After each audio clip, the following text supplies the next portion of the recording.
المكان تقاطع جسر فيكتوريا. والعم أقدم شرطي بسوريا.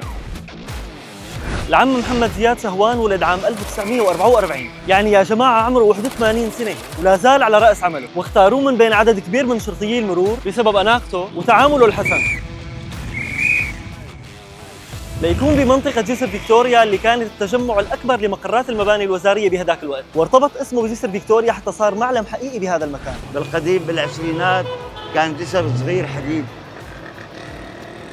وعلى زمان فرنسا، والمنطقة كانت مهيمنة عليها بريطانيا، وبأثناءها كان في زيارة مقررة للملكة فيكتوريا لبلاد الشام بالتحديد لفلسطين. تمام.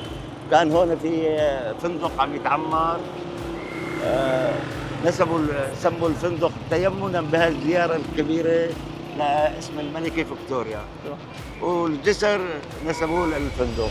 بس الغريب كيف تحول العم أبو أحمد لنجم محبوب بقلوب أصحاب السيارات والتكاسي. طبعا واللي بخالف بالكلام الحلو بالإرشاد بالنصح بيرتدع وبيعتذر. بس العم أبو أحمد كان أقرب للناس من الشرطة، بس ما حدا يخبر الشرطة ها؟ لأنه اعترف لنا بسر واللي هو بعتبر تقاطع فيكتوريا بيتي الثاني، بحافظ عليه مثل ما بحافظ على بيتي، وبشعر المواطنين اللي حواليه كأنهم أهلي. يعني حتى الحب والسلام ممكن يعملوا عجقة سير، لأنه السيارات ممكن تنطر بالدور لتسلم على العم أبو أحمد. 56 سنة تاريخ سوري كبير وخصوصي للشخص اللي حكى لنا قصة جسر فيكتوريا، وهلا احكوا لنا تعرفوا للعم الشرطي أبو أحمد ولا أكلتوا شيء مخالف منه قبل؟